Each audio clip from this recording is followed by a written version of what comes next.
Hola, doctor Francisco, espero que esté muy bien. A continuación presento el trabajo final correspondiente a esta materia.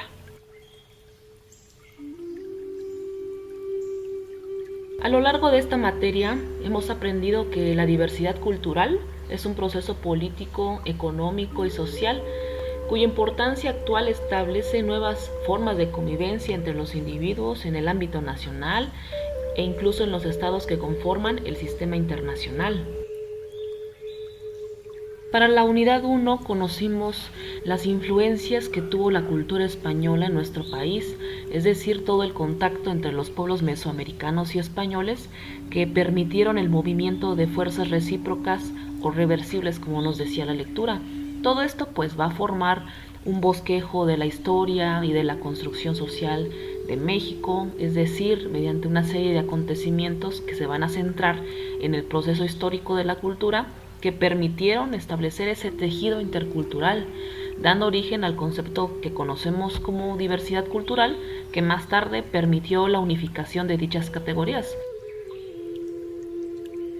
Ya para la unidad 2 nos vamos a centrar en los pueblos indígenas, sobre todo en la diversidad lingüística que permite esa identidad cultural y la interculturalidad que obliga a estudiar el ámbito pluricultural entre los distintos grupos que conforman la sociedad mexicana, su integración con las ciudades es donde se va a evidenciar. Así como expuso Sergio Salvi, dice que las lenguas son identidades dinámicas porque están en constante desarrollo, que marchan a la par con la experiencia, la condicionan, así como condicionadas por ellas mismas.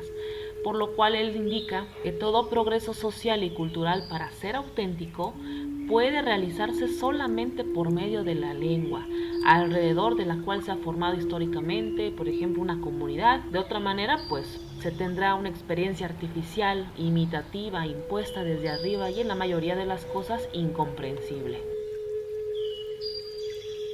En la unidad 3 conocimos los acontecimientos que van a caracterizar al siglo XX, es decir, todos esos enfrentamientos hegemónicos de los centros europeos que dieron origen a la Primera Guerra Mundial y al Segundo Enfrentamiento Mundial, así como el tercer enfrentamiento mundial denominado la Guerra Fría, en donde la cultura fue referencia para los cambios que va a experimentar el sistema internacional. Ahí comprendimos acerca de la política de contención ideológica por parte de Alemania, así como su continuidad en la segunda posguerra por parte de Estados Unidos y de la Unión Soviética.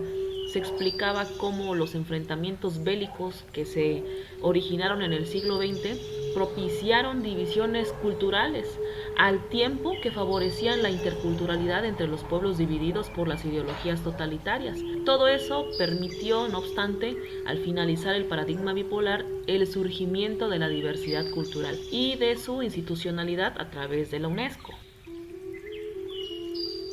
En la unidad 4 se centró en los últimos acontecimientos de la Guerra Mundial que van a permitir un cambio en la transición a una política de diversidad cultural. Evidentemente, el fin de la Segunda Guerra Mundial establece una política bipolar que se apoyó en la política de contención como estrategia contra el comunismo, como hemos visto, donde se contuvieron las migraciones y la libre convivencia entre las culturas. Además, en esta unidad se descubrió el trabajo que ha realizado la UNESCO en nuestro país como institución internacional a partir de su labor promotora que estuvo bajo la coordinación de la Dirección General de Culturas Populares del Consejo Nacional para la Cultura y las Artes.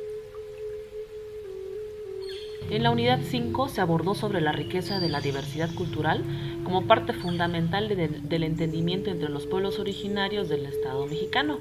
Ahí se mencionaba que después de la Guerra Fría y la irrupción de la globalización, la diversidad cultural se expresó como parte de una nueva realidad social y de inclusión cultural. En resumen, en esta unidad se aprendió sobre la diversidad cultural como parte de una modernización social y desde luego en el contexto educativo que a su vez se encuentra apoyado en los derechos humanos. En fin, es una aproximación a la nueva realidad en la que se desenvuelve nuestro país, quien al lado de la UNESCO ha desarrollado varios proyectos comunes para propiciar esa personalidad jurídica y cultural a los pueblos indígenas. Finalmente, en la unidad 6 se explica la diversidad cultural, pero desde la parte de los cambios y continuidades en el marco del modelo de globalización, así como los cambios que se han dado en el medio ambiente como parte de la mundialización. Finalmente, se abordaron también proyectos emprendidos por México para sostener el espíritu modernizador e incluyente en el levantamiento del Ejército Nacional de Liberación Nacional, pues para promover la diversidad cultural. Esto ha ayudado a encontrar y establecer esa sustentabilidad de la diversidad en la globalización como un sistema internacional. Al mismo tiempo, también se van a encontrar instrumentos de desarrollo que han permitido esa diversidad en la sociedad. Para concluir, es importante mencionar la importancia de esta obra del licenciado David Marcelo Ortiz Diego, La diversidad cultural, donde hemos aprendido muchos conceptos importantes como la cultura, aquella que se entiende como esa identidad que se va a modificar, que va a ser dinámica, con manifestaciones cambiantes. También hemos aprendido esa parte de la inclusión de los derechos humanos, que se derivó de tratar de evitar la exclusión del racismo y la xenofobia entre grupos o comunidades. Todo esto ha sido un proceso que comenzó por impulsar la paz, la participación y la idea de fundar sociedades más democráticas que permitan esa inclusión social sin las limitaciones. También cabe señalar que la educación y la escuela, como lo manifestó Clavijero en los albores del siglo XIX, deben cambiar para introducir en su seno el saber y el conocimiento de otras culturas, las destrezas y sus costumbres, esa pluralidad y la interculturalidad que proporciona a su vez la universalidad, porque solamente así podemos construir esa sociedad con bases sólidas a partir de los cuales los derechos humanos y culturales de todos los pueblos que se podrán vivir como una riqueza cultural, no solo como una afrenta social. Entonces, todo esto está claro con la obra del señor David Marcelo. Todo es basado en la ética de la diversidad cultural. De esta forma cerramos el trabajo correspondiente a esta materia de diversidad cultural, no sin antes agradecerle como siempre su apoyo en línea. A pesar de que no tuvimos el privilegio de trabajar de forma presencial, se pudo trabajar de forma virtual. Así que le agradezco muchísimo, doctor Francisco, cuídese mucho y gracias por ver el video.